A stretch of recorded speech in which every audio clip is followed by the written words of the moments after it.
भाई और बहनों, ये जो कुनबा इकट्ठा हुआ है, कल इन्होंने कहा लोकतंत्र बचाओ। क्यों भाई, क्या हो गया है लोकतंत्र को? इस देश की जनता वोट डालने वाली है, तय करेगी। आप काहे को लोकतंत्र बचाने की बात कर रहे हो? कह रहे हैं हमारे नेता जेल में गए। भाई मुझे बताओ, 12 लाख करोड़ के घपले घोटाले करेंगे तो जेल में जाएंगे या नहीं जाएंगे? जोर से बोलो, जाएंगे या नहीं जाएंगे? और राहुल बाबा सुन लो, क्यों फरियाद कर रहे हो? हमने 2014 में भी किया, 19 में भी किया, कहकर हम चुनाव लड़े थे। जो भ्रष्टाचार करेगा वो जेल की सलाखों के पीछे चला जाएगा। यहां पर भी पेपर लीक में जिन्होंने भ्रष्टाचार किया, हमारे भजन लाल जी ने चुन चुन कर जेल की सलाखों के पीछे डालने का काम। मुझे बताओ भाई और बहनों, राजस्थान की जनता भ्रष्टाचारियों के साथ है या भ्रष्टाचार समाप्त करने वाले मोदी जी के साथ है? जोर से बोलो, किसके साथ है? और जोर से बोलो, किसके साथ है? ये लोकतंत्र बचाने की बात करते हैं। राहुल बाबा, आपकी नानी ने इमरजेंसी में, आपकी दादी ने इमरजेंसी में लाखों लोगों को जेल में डाल दिया था, राजनीतिक पार्टियों पर प्रतिबंध लगाया था। आपको लोकतंत्र की बात करने का कोई अधिकार नहीं। मित्रों, ये तुष्टीकरण करने वाले लोग 5 साल के अंदर राजस्थान में जगह जगह पर बहुमती समाज के धार्मिक स्थानों पर हमला हुआ, कन्हैया लाल को मार दिया गया, कई सारे लोगों को मार दिया गया। ये तुष्टीकरण करने वाले लोग हैं। हमारा मत है न्याय सबके साथ होगा, तुष्टीकरण किसी का नहीं होगा, नहीं होगा। और राजस्थान इसी रास्ते पर चलने वाला है। मित्रों, ये लोग सरकार बनाने के सपने देख रहे हैं। मुझे एक सीनियर पत्रकार का फोन आया कि अमित भाई, ये लोग 1 और 1 11 कर सपना बना देख रहे हैं। मैंने बोला उनको मालूम नहीं है 0 + 0 = 0 ही होता है। कितने भी दल इकट्ठा कर लो, आएगा तो मोदी ही आएगा। भाई और बहनों, भारतीय जनता पार्टी की सरकार ने ढेर सारे मिथक थे वो तोड़ दिए हैं। हमने पेपर लीक के लिए वादा किया, सब लोग हंस रहे थे। जब हमारे नेताओं ने ईआरसीपी का वादा किया, कहां से लाएंगे गहलोत जी पूछ रहे थे। गहलोत जी, भजनलाल तो पहली बार मुख्यमंत्री बने हैं, 5 ही महीने में ईआरसीपी को जमीन पर उतारने का काम कर दिया। जमुना का पानी, यमुना जी का पानी राजस्थान के 3 जिलों में लाना असंभव जैसा काम था। मोदी जी के आशीर्वाद से भजनलाल ने इसको भी पूरा कर दिया। और भाई और बहनों, 450 रुपये में गैस का सिलेंडर देने का काम भी भजनलाल जी ने पूरा कर दिया। और एसआईटी बनाकर सबको जेल में डालने का काम भी भजनलाल जी ने पूरा कर दिया। भाई और बहनों, मेरा आप सभी से एक निवेदन है, जब आप जनता के साथ जाइए तब हिसाब लेकर जाइएगा। 10 साल यूपीए को मिले, मनमोहन सिंह को 10 साल मिले या नहीं मिले? जोर से बोलो, मिले या नहीं मिले? और 10 साल मोदी जी को मिले। मनमोहन सिंह ने 10 साल में राजस्थान को क्या दिया? सिर्फ 1,61,000 करोड़ रुपया। कितना दिया? जोर से बोलो, याद रखना है, कितना? और मोदी जी ने 10 साल में 4 गुना ज्यादा 6,24,000 करोड़ रुपया देने का काम मोदी जी ने किया। इसके अलावे 2,80,000 करोड़, 6,24,000 प्लस 2,80,000, 8 लाख करोड़ हुआ।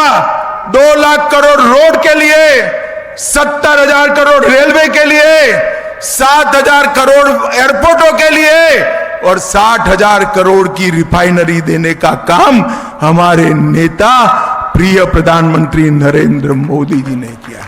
अशोक गहलोत जी, अगर बेटे के जिताने में से फ्री हो जाओ तो मेरी बात का जवाब देना। मैंने तो आज सार्वजनिक रूप से हिसाब दिया है, हिसाब देकर दिन तय करना। हमारे युवा मोर्चे के अध्यक्ष को मैं चर्चा करने के लिए भेज दूंगा, 2-2 हाथ कर लेंगे। भाई और बहनों, ये 8 लाख करोड़ के अलावे राजस्थान के गरीबों को, 80 लाख किसानों को किसान सम्मान निधि, 32 लाख गरीबों के घर में जल से नल, नल से जल, 1 करोड़ 10 लाख लोगों को 5 लाख तक का पूरा स्वास्थ्य का खर्चा, शौचालय, 4 करोड़ 38 लाख लोगों को मुफ्त अनाज, 31 लाख माताओं बहनों को, 71 लाख माताओं बहनों को उज्ज्वला का कनेक्शन और अब 450 रुपये में गैस का सिलेंडर और 19 लाख लोगों को घर देने का काम नरेंद्र मोदी जी ने किया है। मित्रों, अरे राजस्थान वीर भूमि है। सेना में यहां से, हर घर से, इस क्षेत्र से लोग जाते हैं, युवा जाते हैं। मोदी जी ने 40 साल से सेना के जवानों की मांग थी 1 रैंक 1 पेंशन देने की। मोदी जी ने 2015 में ही 1 रैंक 1 पेंशन को समाप्त कर दिया। और इतनी सारी माताएं बहनें बैठी हैं, मैं आपको बताने आया हूं, माताओं को, बहनों को 33% आरक्षण देने की मांग आजादी के समय से चल रही थी, कभी समाप्त नहीं हुई। मोदी जी ने माताओं बहनों को 33% आरक्षण देने का काम भी समाप्त कर दिया। मित्रों, एक और 12 लाख करोड़ के घपले, घोटाले, भ्रष्टाचार करने वाली कांग्रेस पार्टी है। तुष्टीकरण कर कर हमारे मान बिंदुओं का अपमान करने वाली कांग्रेस पार्टी है। किसान विरोधी, महिला विरोधी कांग्रेस पार्टी है। और दूसरी ओर पारदर्शिता से सरकार चलाकर 23 साल हो गए। मोदी जी को मुख्यमंत्री, प्रधानमंत्री रहते एक आने का भी करप्शन का आरोप मोदी जी पर नहीं लगा है। मित्रों, दूसरी ओर प्रामाणिकता से सरकार चलाकर देश को सुरक्षित और समृद्ध बनाने वाले नरेंद्र मोदी है। मैं अंत में सभी कार्यकर्ता भाइयों बहनों को अपील करने आया हूं, चुनाव तक, 26 अप्रैल की रात तक सब काम भूलकर नरेंद्र मोदी के सिपाही बनकर मुंह में भारत माता के जय का जयकारा लेकर गांव गांव, दानी दानी, घर घर जाइए। नरेंद्र मोदी बनकर जनता को मोदी जी का संदेश सुनाइए और राजस्थान की 25 की 25 सीटें प्रचंड बहुमत से मोदी जी की झोली में डालिए। मुझे बताओ भाइयों और बहनों, आप लोग 26 तारीख तक प्रचंड पुरुषार्थ करेंगे क्या? मेहनत से घर घर जाएंगे, गांव गांव जाएंगे, दानी दानी जाएंगे, 25 कमल का फूल खिलाएंगे, मोदी जी को फिर से प्रधानमंत्री बनाएंगे और 400 पार कराएंगे। तो मेरे साथ दोनों हाथ उठाइए, उठाइए दोनों हाथ, विजय के संकल्प की मुट्ठी बीजिए और प्रचंड आवाज से बोलिए, भारत माता की, भारत माता की, वंदे वंदे। और मेरे साथ जोर से बोलिए, जय श्री राम, जय जय श्री राम। आप सभी का बहुत बहुत धन्यवाद, प्रणाम, नमस्कार। अब मैं निवेदन करूंगा हमारे 4 लोकसभाओं के प्रभारी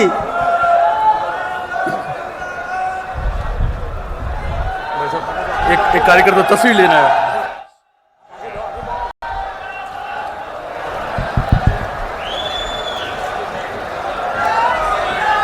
बनाया है और जमकर इस दौरान कांग्रेस पर निशाना भी साधा। उन्होंने कहा कि यूपीए सरकार ने देश को अंधेरे में ढकेल दिया था। आए दिन यहां पर आतंकवादी हमले होते थे, लेकिन अब प्रधानमंत्री नरेंद्र मोदी के नेतृत्व में देश सुरक्षित है। साथ ही अमित शाह की क्या कुछ बड़ी बातें रही अपने दर्शकों को बता रहे हैं। जनता को मोदी का संदेश दीजिए, ये कहते हुए नजर आए हैं गृह मंत्री अमित शाह। अपने कार्यकर्ताओं को महिला विरोधी पार्टी कांग्रेस को बताया है। उन्होंने कहा कि आरक्षण का जो मुद्दा हमेशा से लटका था, उसे आखिरकार खत्म करने का काम मोदी सरकार ने किया है। महिला विधेयक को पास करके 5 महीने में ही आरसीपी योजना को जमीन पर लाने का काम मोदी सरकार ने किया है। राजस्थान में धार्मिक स्थलों पर पहले हमले हुआ करते थे, जो अब मौजूदा डबल इंजन की सरकार में नहीं हो रहे।